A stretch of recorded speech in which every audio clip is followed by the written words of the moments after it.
Hello, welcome back to Basement Backgammon. In this episode, we'll be looking at what I call the novelty board.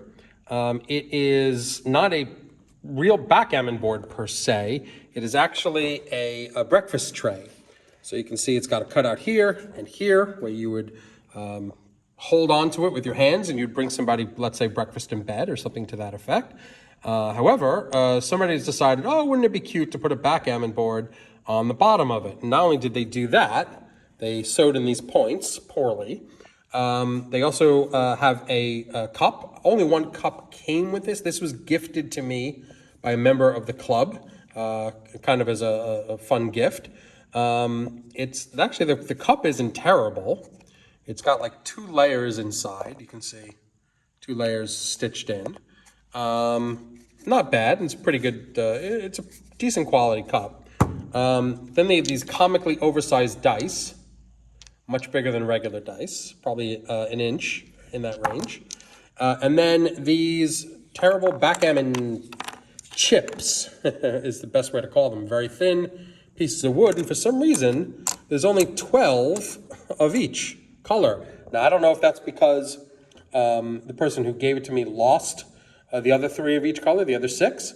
But for some reason, there's only 24 checkers that came with this. So I will not be setting up and doing a 6 across test or any of that ridiculousness, because this is not a real backgammon board. It is a novelty. And I'm just showing to you as a novelty. So let's count the number of ways we have issues with this board. Number 1, thin, tiny pieces of wood, checkers, terrible. 12 of them of each color. Obviously, we need more. These sewn-in points are raised. You can see the points are raised on the surface. As we know, that's an issue.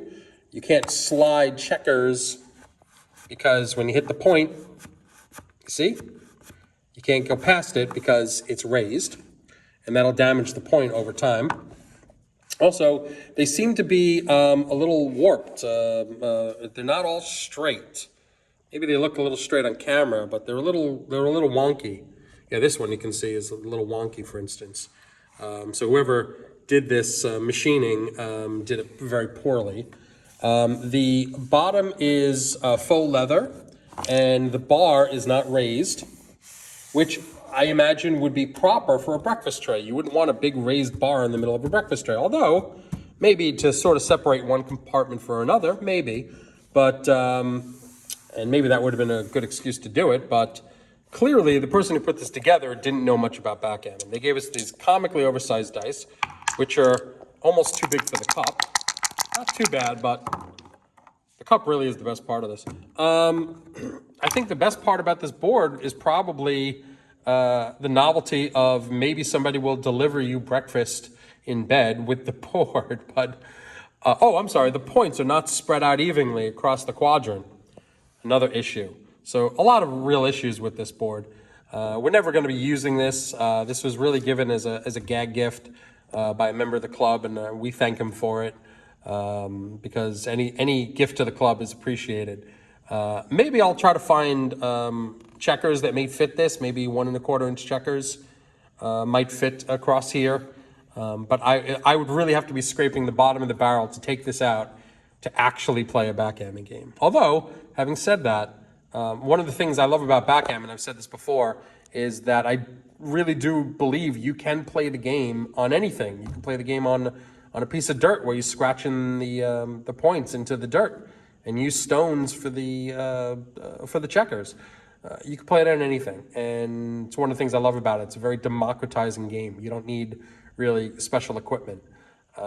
Chess is that way too. You can play chess on any grid with using anything as any of the pieces. You don't need particularly special equipment. You know, we go a lot into this channel about all the great Bakelite and the cups and the cubes and all this stuff. And we talk in depth about the equipment, but really we're being a bit snobbish. I mean, backgammon should be accessible to everyone for every reason.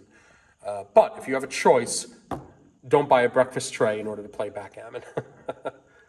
Although, hey, maybe you're having breakfast and maybe you want to work out some positions on XG using this tray.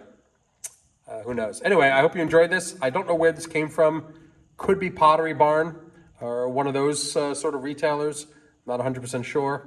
And I want to thank the guy from my club who donated this because it was very generous of him. So thank you very much for watching. Hope to see you again soon. Bye-bye.